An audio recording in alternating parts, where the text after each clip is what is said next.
Good evening.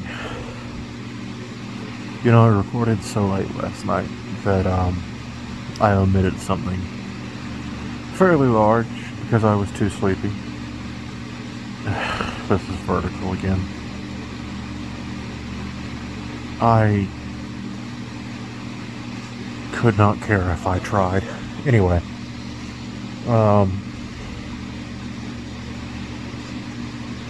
we'll get to that. Today was fairly nice and easy. Got up, got something to eat, got in the yards for a bit. Did most of a Metroid Dread run, and it was going pretty great. But not like super good, so I decided to mix things up a little bit, try and find a few different routes, only to find that they were not more efficient. But it was worth trying, I think.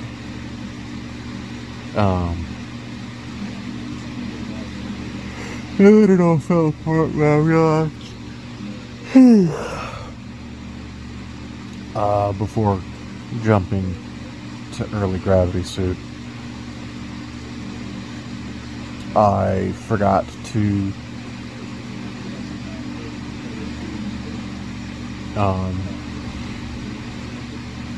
come on brain, we'll get there. I forgot to open back up the path into that area so that once I had collected wave beam and everything, I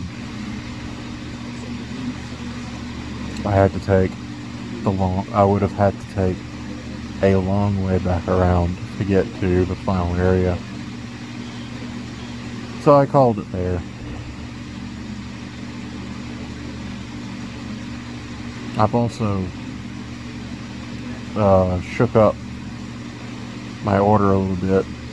I think I talked about this, getting cross bombs before early gravity suit, and getting space jump before storm missiles, which just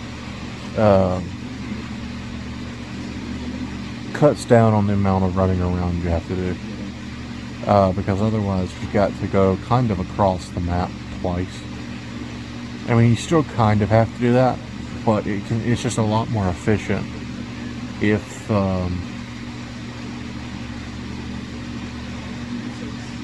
you get space. It's just like otherwise, you come in on the left side of the map. You got to go to the right side to get the map. The right side of the map to get the storm missiles. Then back to the left side of the map to get the space jump. Then back to the right side of the map to get the wave beam. Where instead you can just come in on the left side, grab the space jump, go get the storm missiles, and then head up into wave beam. And it's just a lot easier that way.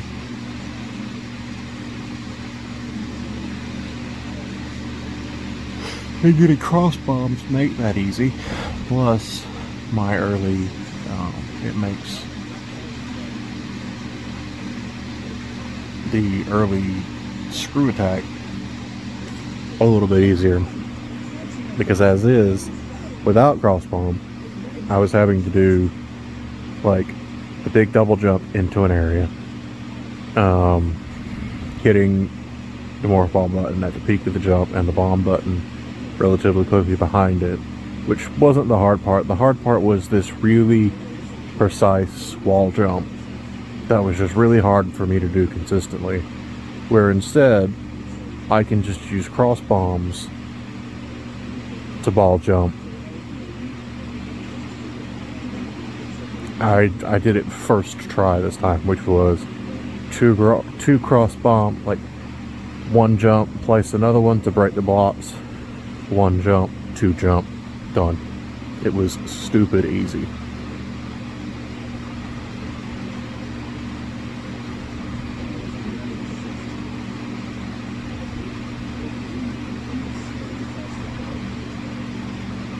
All the shifting around, though, means I really need to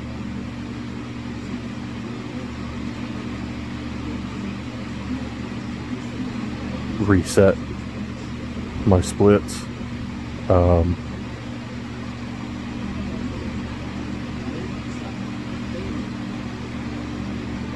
Because I shuffled them around, but they keep their own individual split time. So basically,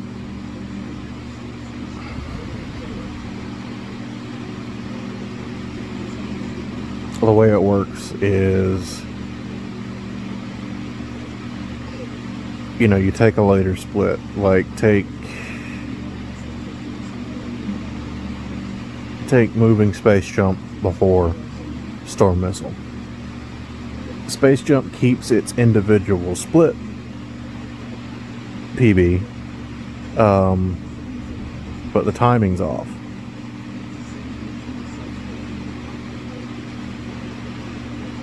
Also, or this is even better.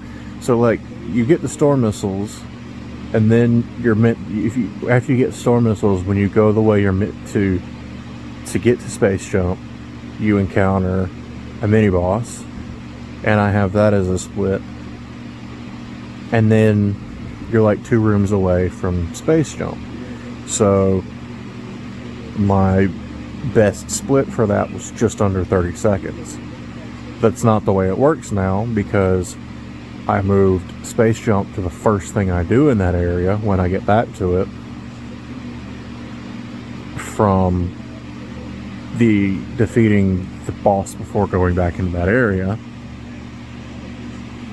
But Space Jump kept its PB of less than 30 seconds.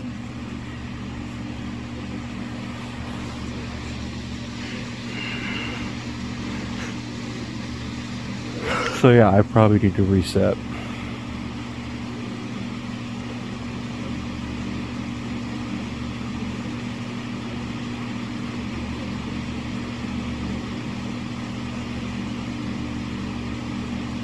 Anyhow, moving on into the thing that I skipped last night because I was about to just close. So a couple of months ago, a specific couch gag from an episode of The Simpsons that aired back in 2014 was going around again because of a video essay done on it.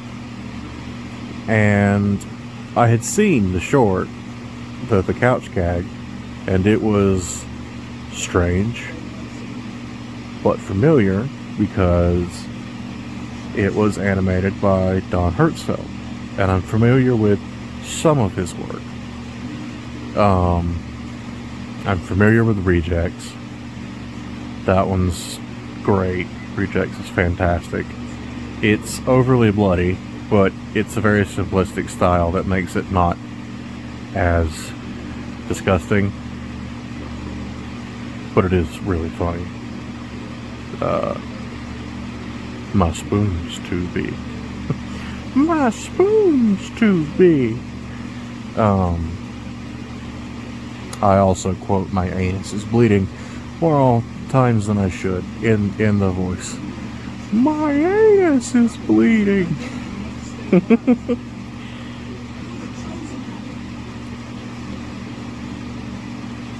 And then I saw World of Tomorrow on Netflix ages ago, but I was only half paying attention to it. Or maybe I was actually paying attention to it and just missed the undercurrents of it. So last night I watched this.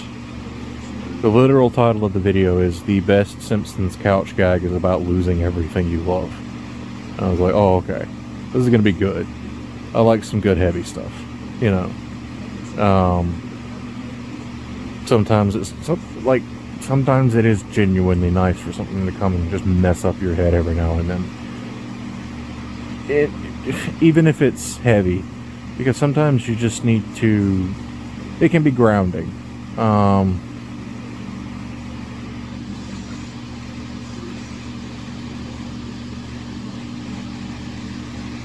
It's like Full Metal Alchemist's Brotherhood. There are several points in that series that will really just mess up your day. But that's why it's so good.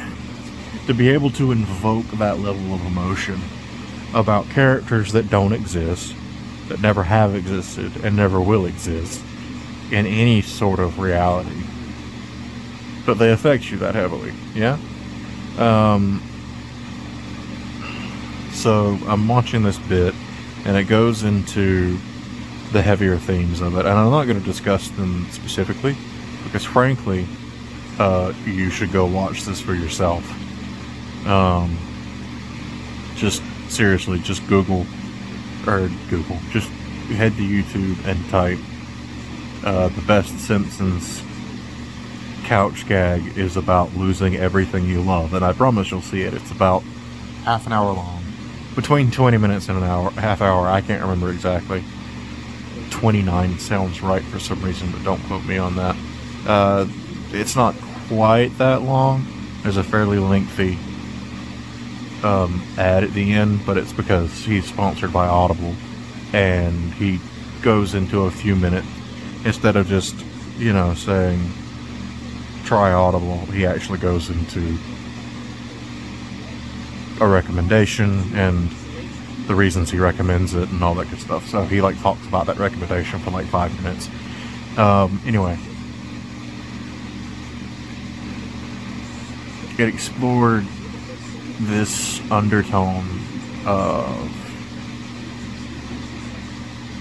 Don Hertzfeldt's work, the sort of theme that he's been playing with for a while that no, I don't even want to go into it because I can't do it right. What I will say is afterwards I watched the first segment of a 3-part feature length called Everything Is Going to Be Okay. And oh boy, I do recommend it.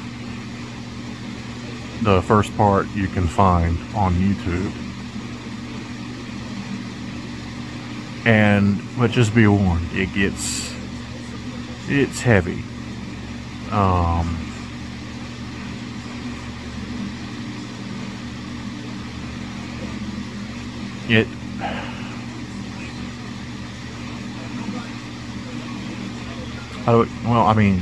To be honest, I just how to explain this without ruining it. But I don't think there's any way I could adequately explain the points of that just make you go, oh, okay. But beware of, to put it in the words of the guy that did the video, to sum it up, it follows the story of a guy named Bill who's dying of some kind of brain thing, and you don't know exactly what it is. It's never explained exactly what it is, and it's very unceremoniously announced a couple of bits in. There's a few minutes of prelude stuff of some mildly strange things going on, and then it's just kind of thrown at you in a throwaway thing, where it's Bill was talking about, it was Bill was talking to his doctor about some side effects of his treatment. I'm like, what? That's how you learn he has a thing. And there are some visceral feeling, visceral video and audio bits.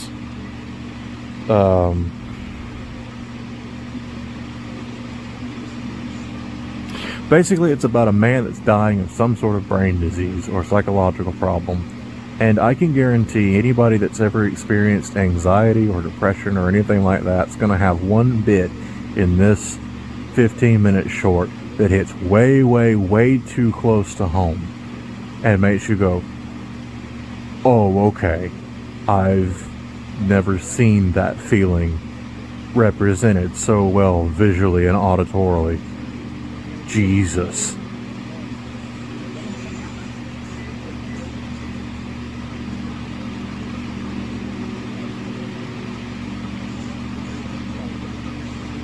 And there were a few in it to me, like this, like everything being completely overrun with noise while receiving a specific kind of news.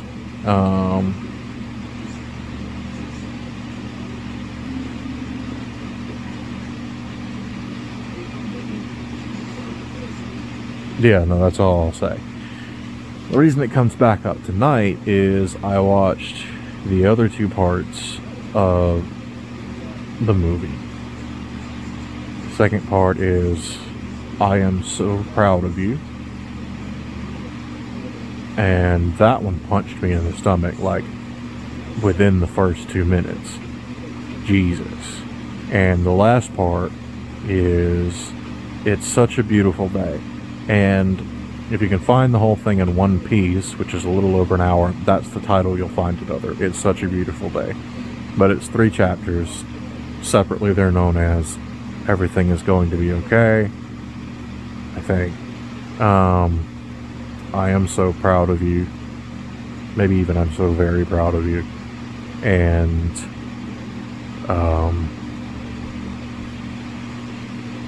It's Such a Beautiful Day.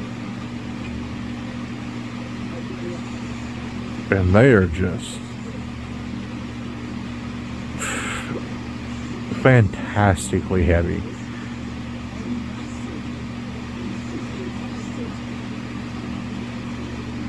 And it's punctuated with, I hesitate to call it humor.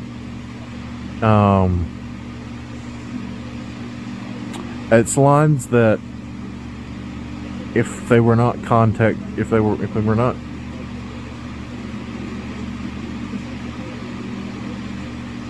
it weren't in the context of something so viscerally related to mental health, it would probably be funny.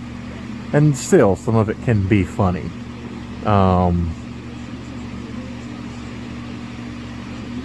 But you probably won't find it funny on your first viewing. Because, when I watched the whole thing tonight, I rewatched the first section. And, there were a few parts that, knowing they were coming, there were fun lines in it that were less fun the first time around because I was way too absorbed into the deeper meaning of it. I'm not explaining this well.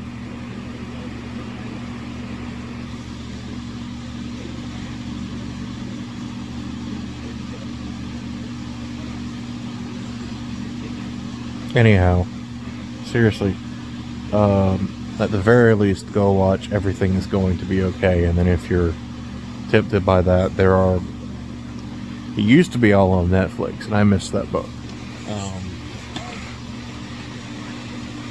You can rent it on a few sites, and there's a Blu-ray available, but I'll admit I found it elsewhere.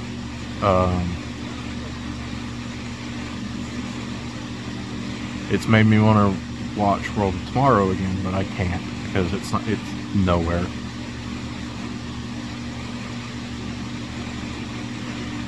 And I wish it was still on Netflix.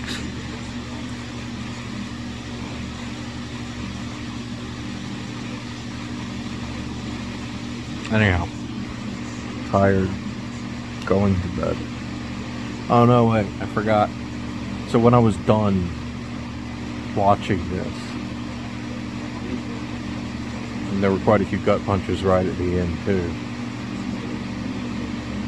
I got up, I went to the bathroom, I cleaned up my beard, I shaved my underarms and my crotch, and then I shaved my belly, my chest and stomach. And I can firmly say that dealing with excess body hair is the strangest way I have freed myself of a mild existential crisis. There we go, that's the point I wanted to end on. I'll catch you all tomorrow. Good night.